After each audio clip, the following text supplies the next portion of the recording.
Selamat malam para pemirsa di mana saja Anda berada, Bapak Ibu, saudara-saudari, keluarga-keluarga se-Indonesia. Hari ini kita bersama-sama masuk dalam hari ke-27 dalam katekese bulan keluarga yang diselenggarakan oleh Komisi Keluarga Konferensi Wali Gereja Indonesia. Bertepatan dengan hari ini, hari Minggu tanggal 27 Desember, kita merayakan Pesta Keluarga Kudus Yesus, Maria, dan Yosef. Saudara-saudari yang terkasih, bersama dengan kami, Komisi Keluarga Keuskupan Manokwari Sorong, kami persembahkan satu permenungan bersama tentang keluarga sebagai jalan menuju kepada kekudusan. Kita akan mendengarkan satu dua testimoni dari keluarga-keluarga yang menghayati kekudusan kehidupan, menghayati kekudusan dalam kehidupan kesehariannya. Dan kita akan mendengarkan firman Tuhan yang menghubungkan kita, keluarga-keluarga kita, dengan penebusan yang dilakukan oleh Yesus Kristus. Saudara-saudari yang terkasih, mari sebelum kita masuk lebih jauh dalam permenungan-permenungan dan katekesi kita ini, mari kita berdoa. Dalam nama Bapa dan Putra dan Roh Kudus. Amin. Allah Bapa Surgawi, Kami sungguh bersyukur kepadamu untuk rahmat kehidupan yang Engkau berikan kepada kami. Kami sungguh bersyukur juga kepadamu karena Engkau mempercayakan kami tugas yang luhur dan mulia. Bapa dan Ibu dalam keluarga-keluarga Engkau percayakan untuk menjadi rekan dalam mencipta barukan dunia, menjadi rekan sekerja denganmu, dan menghadirkan kasih dan kebaikan-kebaikan-Mu. Syukur dan terima kasih atas kepercayaan ini ya Tuhan. Engkau memanggil setiap orang naik ke gunung-Mu yang kudus, berjumpa dengan Engkau, karena memang dari Dikaulah kami berasal. Nafas hidup yang Engkau berikan kepada kami menjadi tanda bahwa kami Engkau ciptakan secitra dengan Engkau.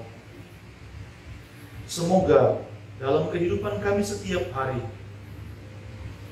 kami merenungkan senantiasa dan melaksanakan selalu kehendak-Mu, yaitu hidup kudus di dalam Dikau.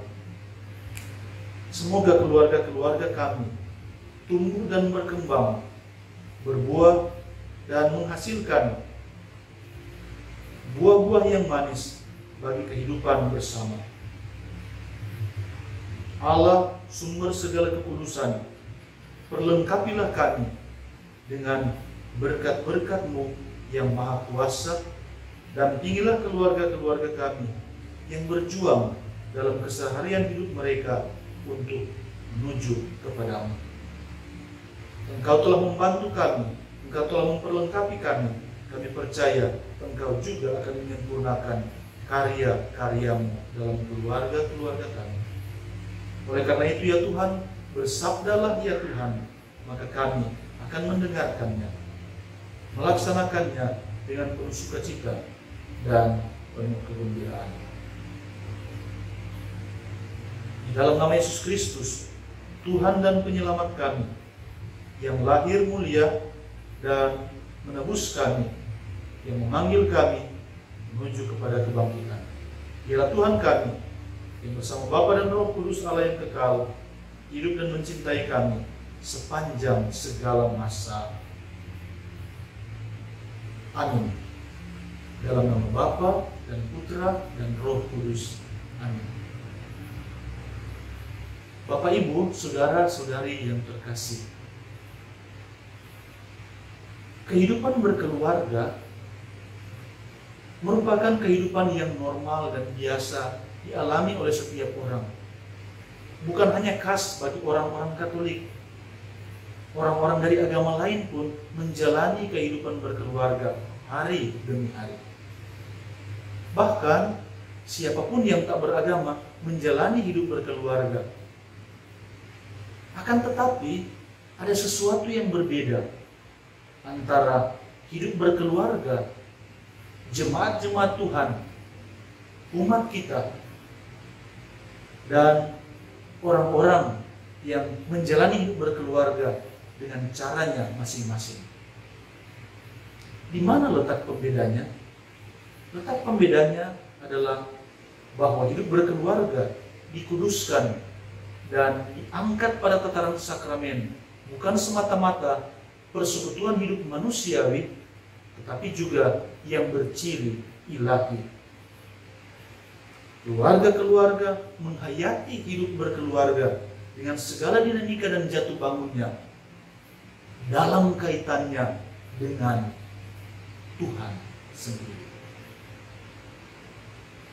Saudara-saudari, mari kita dengarkan, kita ikuti satu dua kutipan testimoni keluarga-keluarga kita yang menghayati hidup berkeluarganya sebagai jalan menuju kepada kekudusan. Dalam perjalanan keluarga, ya ada satu hal yang saya rasakan dalam keluarga. Ya, dalam keluarga itu pasti ada perselisihan, itu selalu ada. Tapi untuk kontak fisik sampai hari ini itu tidak pernah ada. Tapi saya lebih bersyukur karena saya dalam tingkat emosi saya yang walaupun emosi tapi biasanya karena istri saya ya langsung dia tidak terlalu begitu, nanti arahkan bagaimana, tidak usah terlalu kita emosi, bapak itu dewasa, ya sudah kita saling membagi. Karena proses kehidupan ini kami sama-sama tinggal di kabupaten, jadi pegawai di kabupaten, satu kabupaten. Kemudian pada tahun 2017 itu karena perbedaan pilihan dalam pilkada Bupati Solo Selatan, akhirnya ya, saya dinonjol. Pada perjalanan itu saya merasa bahwa suatu tantangan iman yang buat saya sampai saat itu saya harus hadapi selama 2 tahun itu. Tinggal saya jadi pegawai biasa yang sebelumnya ya dalam posisi keluarga kita ada di atas karena ekonomi ya cukup. Tapi ketika kita menghadapi satu cobaan yang pada saat itu, tapi saya bersama istri dan kita berdoa saja, ya Tuhan pasti buka jalan untuk kita. Akhirnya karena kita kecukupan dan gaji kita sudah sama-sama jadi pegawai, ya sudah hanya pada saat itu ya anak-anak kami ini ya semua ada yang melanjutkan di SMA, kemudian ada yang perempuan ini yang sampai baru masuk di perguruan tinggi. Tapi ya semuanya sampai tidak ada yang kekurangan dalam masa cobaan ya, dalam jabatan, akhirnya membuat hingga semuanya kita rasakan dalam hampa. Ya ini setelah itu saya pindah di kabupaten yang berbeda pada tahun 2018. Ya, inilah yang membuat saya dengan istri keluarga dalam perbedaan. Kita sudah dalam istilah bahwa itu kita sudah membagi dapur sudah berapa tempat. Di Magelang saya di sana sendiri, kemudian istri di sini, anak-anak satu di asrama, kemudian satu lagi kuliah di Makassar. Ya kita proses jalani saja, dan saya komitmen itu setiap hari Jumat atau Kamis setelah kerja dari mereka itu harus saya kembali, sehingga hari Minggu itu kita harus sama-sama beribadah sini, kita berdoa sama-sama. Terutama pada saat masa pandemi COVID kemarin, ya itu hampir setiap minggu saya harus ada sini karena kita tidak ke gereja, tapi setiap minggu itu saya harus pimpin doa ibadah Sabat di rumah. Jadi di tempat ini saya panggil anak-anak, istri, ya saya harus pimpin doa ibadah itu sebagai imam dalam keluarga, ya tanggung jawab saya harus seperti itu. Kemudian ada satu yang harus ajarkan untuk anak-anak saya itu doa Angelus. Hampir anak-anak saya semua itu harus tahu, mereka doa Angelus itu harus jam 6 pagi, jam 12 siang, jam 6 sore itu sudah wajib, harus tahu. Satu kalau saya suruh siapa yang pimpin itu sudah otomatis mereka sendiri sudah tahu. Ya, jadi ya dalam keluarga itu perselisihan dengan istri, ya, istri saya biasa mengarahkan kalau kita ada ribut ya ke depan, di depan anak-anak itu biasa kita berusaha untuk jangan terlalu ini, tapi emosi gitu ya, ini cepat tapi ya, jangan nampak ke depan ya, karena bisa ini langsung kita masuk di kamar ya, kita bicara saja dari hati ke hati ya, itu yang apa ya. Saya bersyukur karena selama 10 tahun ini mudah-mudahan dalam keluarga pasti ada kontraksi, tapi sampai saat ini saya tidak pernah. Tapi saya berusaha.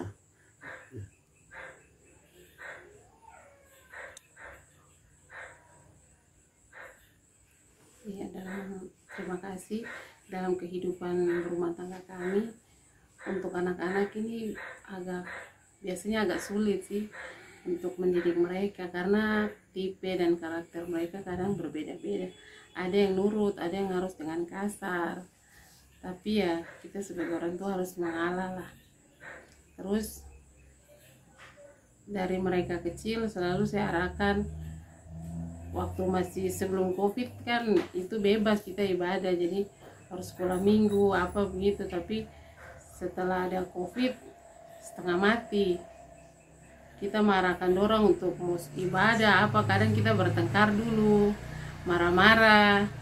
Kalau sebelum COVID kan kita enak, ada kakak Lilis, kakak pengasuh yang bisa arahkan mereka, kita suruh ke gereja saja kan, mereka langsung manut ikut begitu pergi ke gereja. Tapi setelah ada COVID agak sulit untuk suruh mereka ibadah atau apa.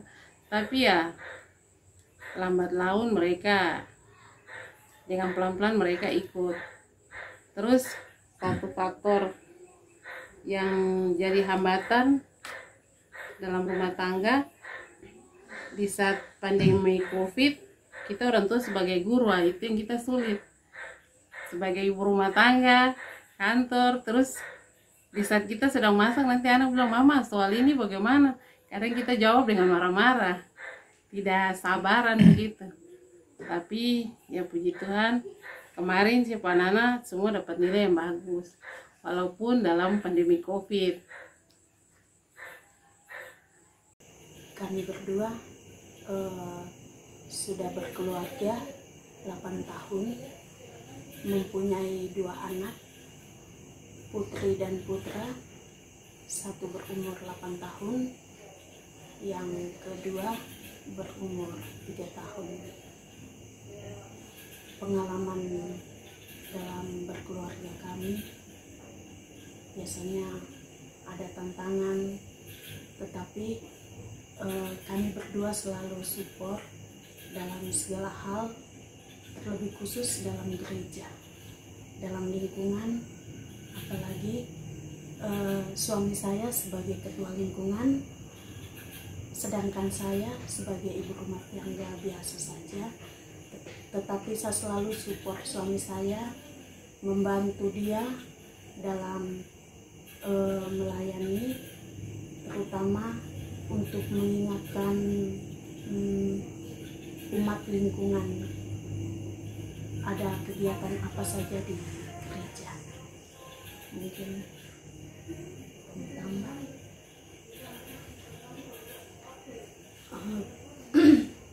Kami juga biasa dalam keluarga berdoa bersama, terlebih khusus pada waktu pandemi COVID, karena selalu ada doa di gereja, makanya ada live. Jadi kami selalu berdoa bersama, mengikuti live. Tetapi mungkin itu sekitar 4 bulan kami sudah mulai semangat kami mungkin semakin menurun, jadi kami sudah jarang mengikuti doa bersama lagi. Kalau doa untuk biasa doa malam pada saat beristirahat, kami biasa berdoa bersama dengan anak-anak. Ya, ini ada satu hal lagi yang membuat itu. Biasanya saya rasa ketika saya tugas sendiri di My Bride atau istri saya mungkin ada dua minggu izin 2 minggu itu, ada mungkin ada tahun baru atau Natal bersama keluarga di Merauke. Itu ada hal yang memang agak susah untuk dalam keluarga untuk mengatur, karena saya rasa hampa di situ, karena saya ini tidak sebagai suami tidak tahu masak, tidak tahu apalagi atur anak-anak, setengah mati sekali. Apalagi naik di My Bride, saya tinggal sendiri, ada namanya cuci pakaian mau setrika, itu memang saya agak susah. Kalau cuci biasa sudah ini bisa lipat-lipat, apalagi sibuk datang capek, hanya tinggal tidur aja. Jadi untuk mengatur, untuk rapi, jadi ketika istri tidak ada, saya rasa bahwa itu hampa karena ya kalau bersama istri itu ada perbedaan, karena ketika bangun pagi minuman sudah ada, kita bilang makan apa saja yang sesuai yang kita mau itu pasti ada. Tapi ketika saya sendiri, kalau itu menyesuaikan, mampu harus menyesuaikan dengan orang, ada apa lain untuk makan, hal-hal lain yang ini ya, jadi seperti itu. Jadi akhirnya kita berusaha untuk bagaimana. Sekarang saya kabupaten ini, saya berusaha harus kembali ke Solo Selatan, kerja satu di kabupaten sama satu tempat, sehingga pengaturan dalam rumah tangga, kehidupan dengan suami istri yang sebagai ini ya yang sama begitu, sehingga kita tidak mengalami suatu hambatan dalam melaksanakan tugas. Saya adalah seorang pegawai kepala rumah tangga. Saya bekerja di salah satu instansi di salah satu kabupaten. Dalam kehidupan kami berkeluarga kurang lebih 19 tahun, banyak suka duka, pengalaman-pengalaman hidup yang sering kami alami, baik secara pribadi maupun dalam keluarga dan juga dalam kehidupan sosial, pekerjaan, dan juga pelayanan-pelayanan. Terutama dalam masa-masa saya dan istri bekerja, kami selalu mengerjakan banyak hal yang menyita banyak waktu dalam setiap aktivitas pekerjaan kami. Terkadang pekerjaan ini membuat kami lupa bahwa kami memiliki keluarga di rumah yang mungkin menunggu kami untuk berjumpa, membagi atau men-share hal-hal kecil yang terjadi sepanjang hari. Dalam bekerja, saya juga sering mendapat pekerjaan jauh dari keluarga di beberapa daerah, atau tepatnya keluar daerah, yang juga kadang butuh waktu yang lama dan berhari-hari pisah dari keluarga. Namun satu pengalaman baik yang bisa saya petik dalam tugas saya sebagai kepala keluarga, juga sebagai pegawai, adalah bahwa pekerjaan ini memotivasi saya untuk selalu bekerja dengan giat, bentuk tanggung jawab saya kepada keluarga, anak, istri, dan orang tua, serta saudara-saudara yang lain. Ada masa-masa di mana pekerjaan itu terasa berat. Satu pengalaman yang sering saya rasakan adalah pada saat bekerja dengan tensi pekerjaan yang tinggi, kemudian jauh dari keluarga. Ini terkadang membuat pikiran dan juga tenaga cepat lelah. Dan bagi saya, keluarga adalah sarana. Keluarga adalah sarana mengembalikan semangat, motivasi, dan juga kepercayaan diri untuk bekerja,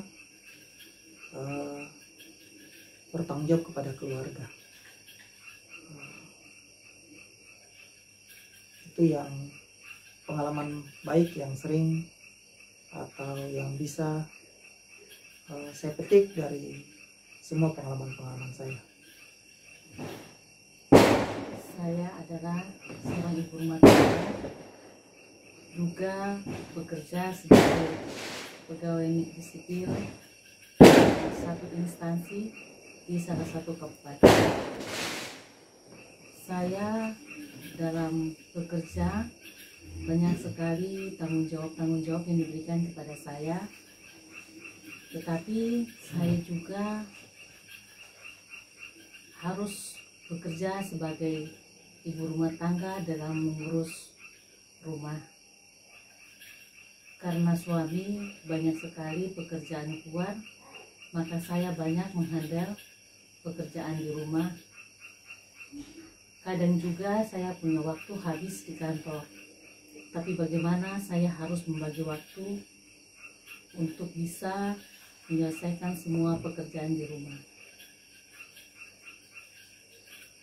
Terkadang saya merasa jengkel, marah karena saya harus pergi kemana-mana sendiri, harus menyelesaikan banyak pekerjaan rumah yang sudah menjadi rencana kami untuk kami harus selesaikan, sedangkan suami tidak berada di tempat. Tapi saya berpikir bahwa itu sudah tanggung jawab saya. Mungkin Tuhan sudah kasih saya untuk kemampuan, kekuatan untuk bisa saling melengkapi. Jadi saya bekerja melaksanakan semua yang menjadi tanggung jawab saya dengan penuh sukacita, karena selain itu juga saya ada beraktivitas dengan pelayanan-pelayanan di lingkungan.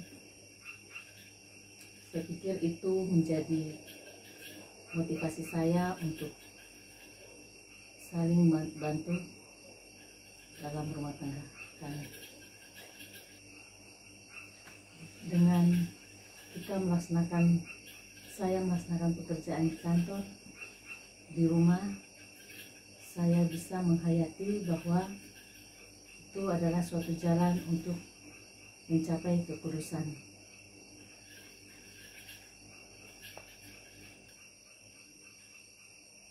Oke, saya sebagai anaknya, saya merupakan mahasiswa di suatu universitas swasta.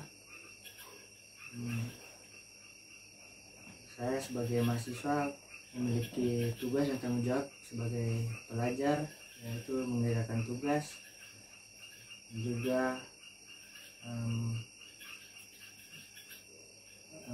terlibat kegiatan di kampus sebagai mahasiswa. Saya merupakan anak pertama yang tinggal jauh dari orang tua karena kuliah. Ada beberapa pengalaman yang cukup mengesankan untuk diingati, yaitu pada saat kelas 2 SMA saya mencoba sesuatu yang tidak baik di mata orang tua dan juga Tuhan. Jadi saya mencoba satu yang jelek. Oleh sebab itu saya ditegur sama orang tua. Oleh sebab itu pada saat kuliah saya mendengarkan nasihat dari orang tua agar tidak mengulanginya lagi. Oleh sebab itu saya patuh pada orang tua.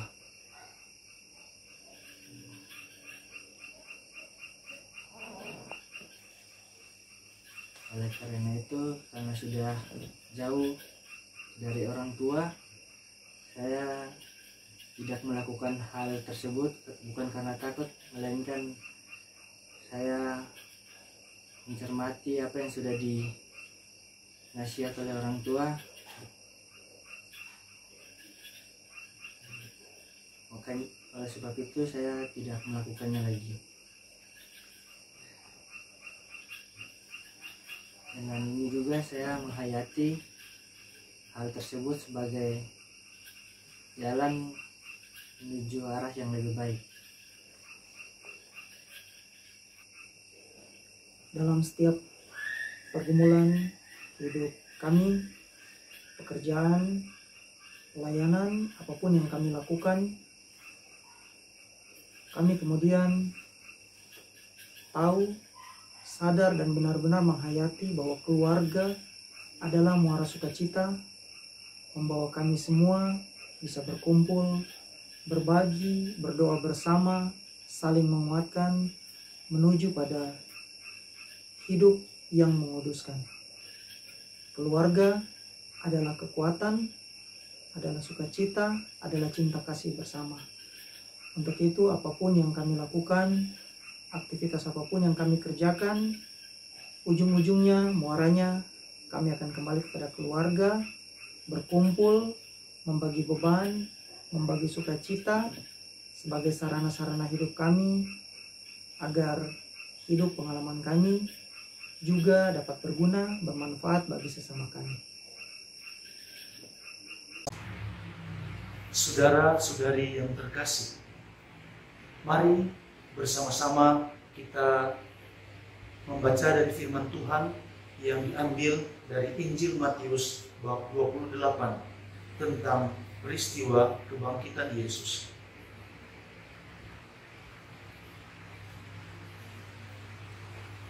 Setelah hari Sabat lewat, menjelang menyingsingnya fajar pada hari pertama minggu itu, pergilah Maria Magdalena dan Maria yang lain menengok kubur itu. Maka terjadilah gempa bumi yang hebat, sebab seorang malaikat Tuhan turun dari langit dan datang ke batu itu dan menggulingkannya lalu duduk di atasnya. Wajahnya bagaikan kilat dan pakaiannya putih bagaikan salju. Dan penjaga-penjaga itu gentar ketakutan dan menjadi seperti orang-orang mati. Akan tetapi malaikat itu berkata kepada perempuan-perempuan itu, "Janganlah kamu takut, sebab aku tahu kamu mencari Yesus yang disalibkan itu. Ia tidak ada di sini, sebab ia telah bangkit, sama seperti yang telah dikatakannya. Mari, lihatlah tempat ia terbaring. Dan segera pergi dan katakanlah kepada murid-muridnya bahwa ia telah bangkit dari antara orang mati. Ia mendahului kamu ke Galilea. Di sana kamu akan melihat dia. Sesungguhnya aku telah mengatakannya kepadamu." Mereka segera pergi dari kubur itu dengan takut dan dengan sukacita yang besar dan berlari cepat-cepat untuk memberitahukannya kepada murid-murid Yesus. Tiba-tiba Yesus berjumpa dengan mereka dan berkata, "Salam bagimu." Mereka mendekatinya dan memeluk kakinya serta menyembahnya. Maka kata Yesus kepada mereka, "Jangan takut. Pergi dan katakanlah kepada saudara-saudaraku supaya mereka pergi ke Galilea, dan di sanalah mereka akan melihat aku."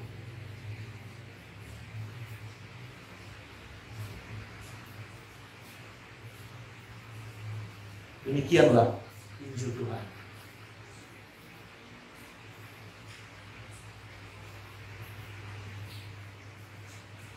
Saudara-saudari yang terkasih dalam Tuhan kita Yesus Kristus, keluarga-keluarga yang berbahagia.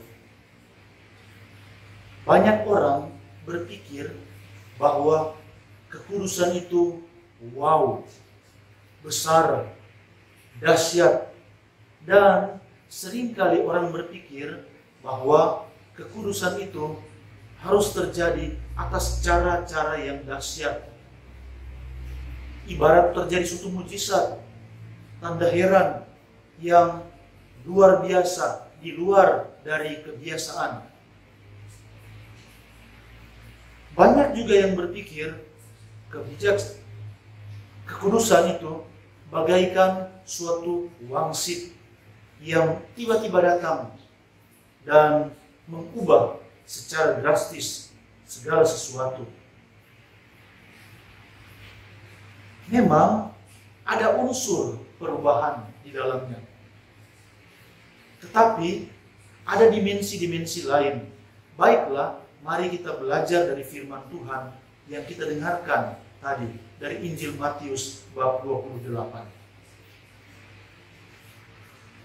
Dalam doa syukur agung, khususnya dalam doa syukur agung kedua, gereja berdoa, "Sungguh kuduslah Engkau ya Allah, sumber segala kekudusan."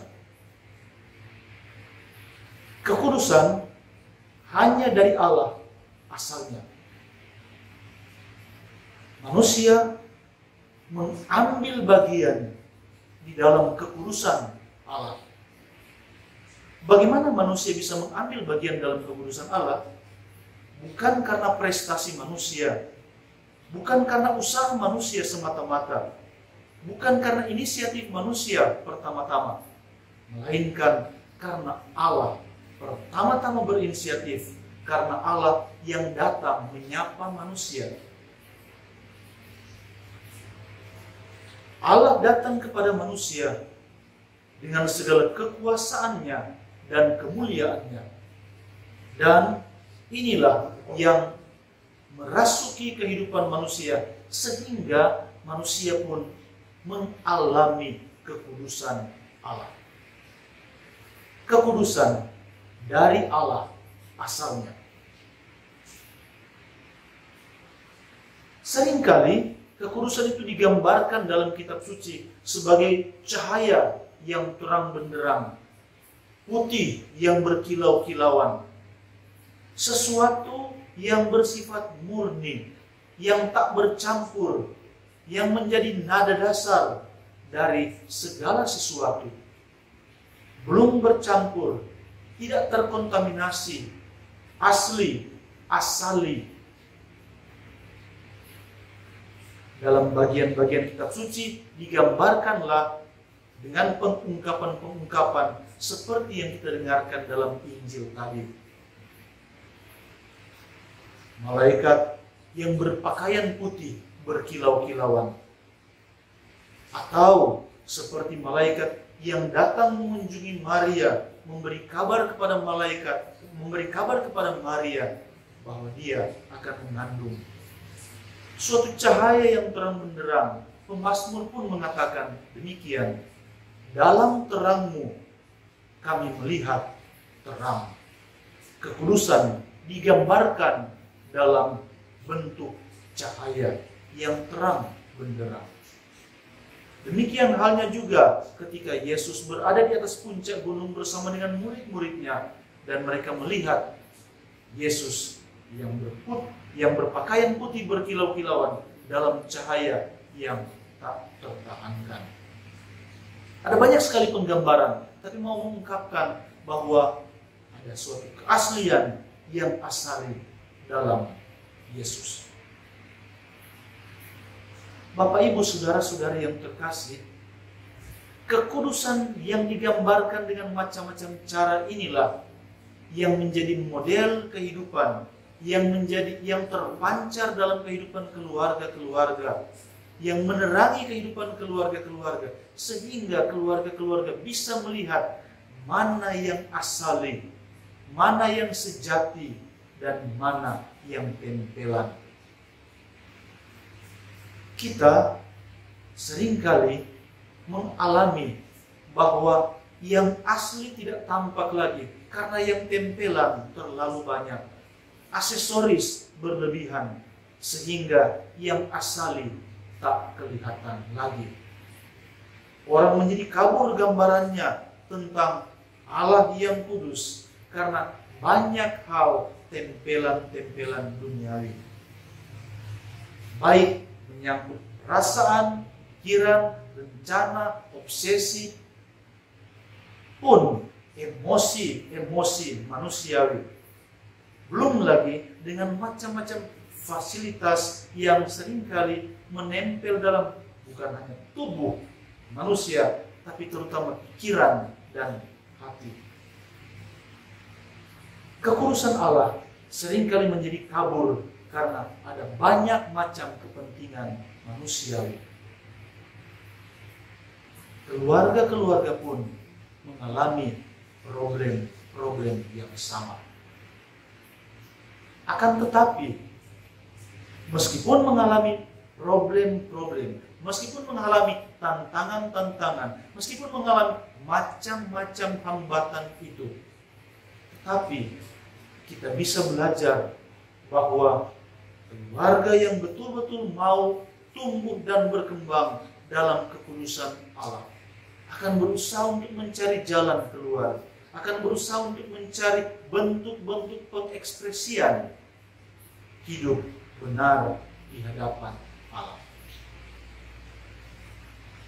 Kita melihat upaya-upaya sederhana dan kecil, upaya-upaya yang biasa-biasa saja. Banyak pekerjaan-pekerjaan rutin dalam kehidupan sehari-hari. Banyak aktivitas-aktivitas rutin dalam hidup kita, baik di rumah, di kantor, dalam tata sosial, dalam kehidupan bersama, dalam relasi satu dengan yang lain, dalam kehidupan dunia modern dengan media sosial, dan macam-macam hal yang lain.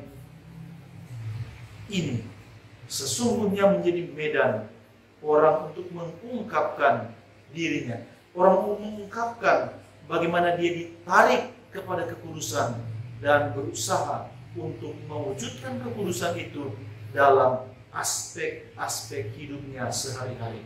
Di rumah, di tempat kerja, dalam relasi antar pribadi, dalam relasi intern di dalam rumah, pun di mana saja dia berada. Ada kesulitan, ada beban, ada pergumulan, tetapi kita ingat, ada juga rahmat Allah yang menguatkan. Kenapa? Karena Allah lah yang memanggil kita, Allah lah yang mengundang kita, maka Dia juga akan pasti memberikan kekuatan, memberikan bantuan, memberikan support dan dorongan untuk itu. Saya merasa tertarik untuk merenungkan peristiwa tentang kebangkitan Tuhan dan penampakan dirinya kepada wanita-wanita yang sedih karena jenazah hilang. Meskipun sekarang kita sementara dalam sukacita Natal, peristiwa Natal menjadi euforia di mana-mana, bacaan-bacaan tentang keluarga kudus, Yesus, Maria, dan Yusuf menjadi favorit di mana-mana. Apalagi pada hari ini kita mendengarkan dalam perayaan Ekaristi firman Tuhan tentang Yesus, Maria, dan Yusuf. Akan tetapi saya merasa tertarik dan bahwa peristiwa kelahiran Yesus sejak awal mempunyai hubungan erat yang tak terpisahkan dengan peristiwa penebusan Yesus di atas kayu salib, sengsara, wafat, dan kebangkitannya. Diceritakan dalam kisah kebangkitan Yesus sebagaimana yang disampaikan oleh Matius dalam Matius pasal 28, bahwa ketika wanita-wanita pergi ke makam untuk meminyaki jenazah Yesus, untuk menghormati Yesus sesuai dengan adat istiadat setempat, ternyata jenazahnya tidak ada.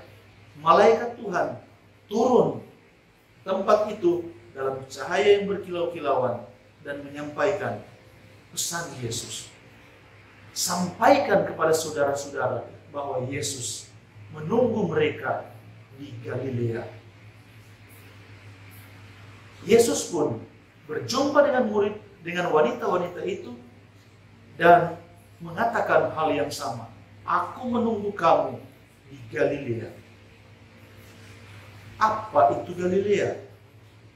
Galilea bukan sekedar tempat, bukan sekedar lokasi, tetapi Galilea merupakan tempat asal murid-murid pertama Yesus.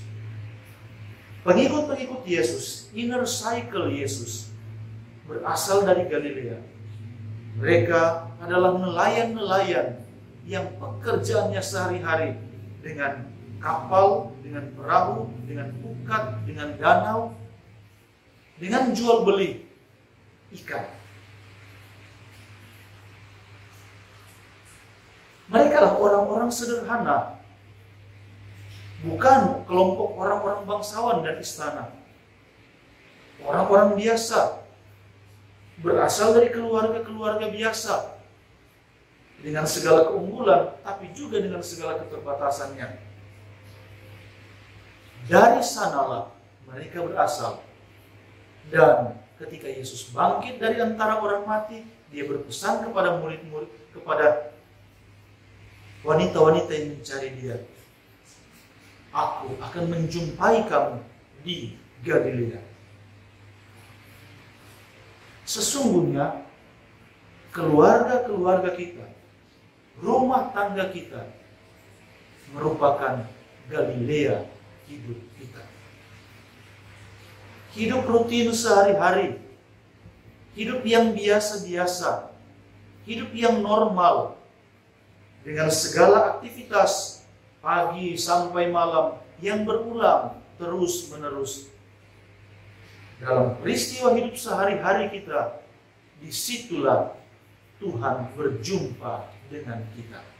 Tuhan berjumpa dengan keluarga-keluarga. Tuhan berjumpa dengan Anda, Bapak dan Ibu keluarga, di rumah, dalam relasi, dalam komunikasi setiap hari, dalam pekerjaan, dalam rutinitas pergumulan-pergumulan kehidupan.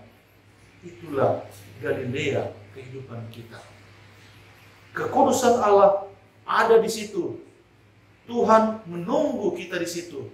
Tuhan menjanjikan bahwa Dia akan menjumpai keluarga-keluarga dalam pergumulan, rutinitas hidup harian sehari-hari. Tuhan, kekudusannya tidak jauh dari keluarga-keluarga.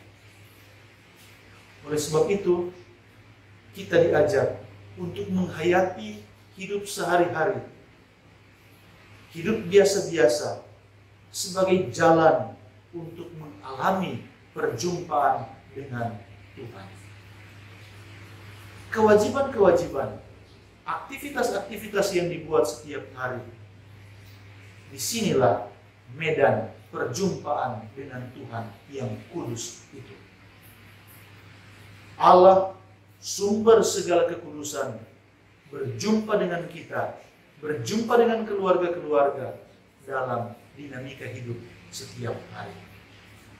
Ada yang bekerja sebagai pegawai, ada yang bekerja sebagai karyawan, sebagai ibu keluarga, ibu rumah tangga, sebagai wanita karir, sebagai pejabat, sebagai pengusaha, sebagai wira swasta. Dalam kehidupan sehari-hari kita itulah kekudusan Allah ada di depan mata kita. Persoalannya, kalau mata kita tertutup, kalau hati kita terbendung oleh macam-macam hal, kepentingan-kepentingan, dan kita terseret oleh aksesoris-aksesoris yang ditempelkan dalam kehidupan kita. Hari ini, gereja mau mengajak kita sekalian untuk bercermin dari keluarga kudus di Nazaret, Yesus, Maria, dan Yusuf, yang hidup, yang seluruh hidupnya terarah hanya kepada Allah. Menghayati Allah dalam pekerjaan-pekerjaan rutin, menghayati Allah dalam aktivitas-aktivitas setiap hari. Keluarga dan segala pergumulannya, dengan segala dinamikanya, meskipun ada kesulitan dan tantangan, seringkali merasa berat dan seringkali merasa susah, sulit, justru disinilah letak penebusan terjadi dalam keluarga-keluarga kita. Kenapa penebusan Allah yang katanya telah terjadi satu kali untuk selamanya, Yesus mati satu kali untuk menebus dosa semua orang, kenapa ada pergumulan hidup? Kenapa ada kesulitan? Kenapa ada konflik? Kenapa ada derita? Kenapa ada sakit? Kenapa ada penderitaan? Sesungguhnya sinilah medan kita mengalami perjumpaan dengan Allah. Bahwa di satu pihak Allah turut serta, Allah berinisiatif, Allah datang menyapa kita.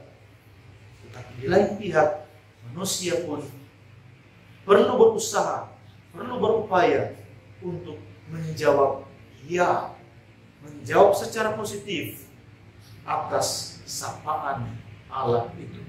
Menjawab secara positif atas datangnya Allah dalam pergumulan kehidupan kita sehari-hari. Mari kita membuka mata, mari kita membuka hati kita bagi sapaan Tuhan itu, bagi perkunjungan Tuhan dalam rumah, dalam keluarga kita masing-masing. Lewat doa dan firman, lewat menghayati hidup sehari-hari, dalam komunikasi interpersonal antara suami istri, orang tua dan anak, saudara bersaudara, lewat semuanya itu kita menghayati kekudusan Allah yang hadir dalam keluarga kita. Mari Bapak Ibu, saudara-saudari yang terkasih, kita menjadikan kehidupan keluarga kita berbuah manis dan banyak setiap hari, setiap saat, dalam segala bidang kehidupan kita. Marilah saudara-saudari yang terkasih, kita mohon selalu rahmat Tuhan supaya kita dikuatkan, diberanikan untuk menghayati hidup keluarga kita. Untuk itu, Bapak Ibu, saudara-saudari yang terkasih, berdoalah senantiasa. Mari kita mendengarkan firman setiap hari, mengikuti perayaan Ekaristi, peribadatan dalam hidup kita setiap hari. Dengan cara ini kita menanggapi Tuhan yang kudus hadir dalam keluarga-keluarga kita.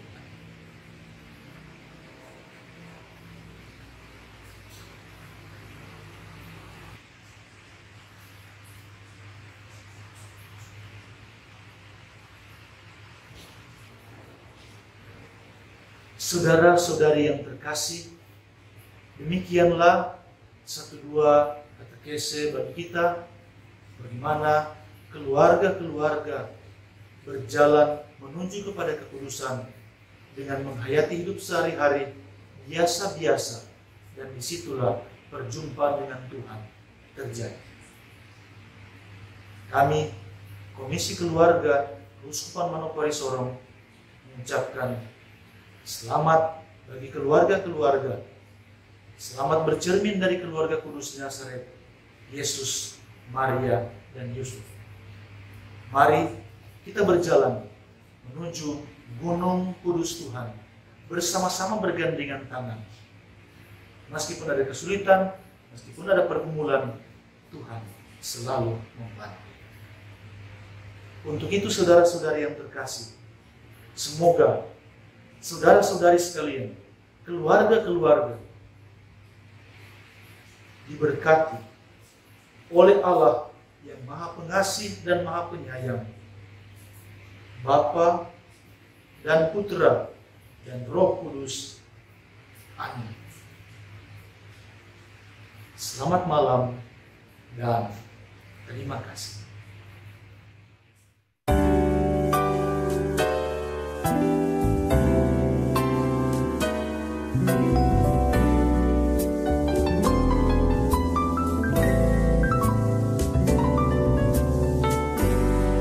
Have yourself a merry little Christmas.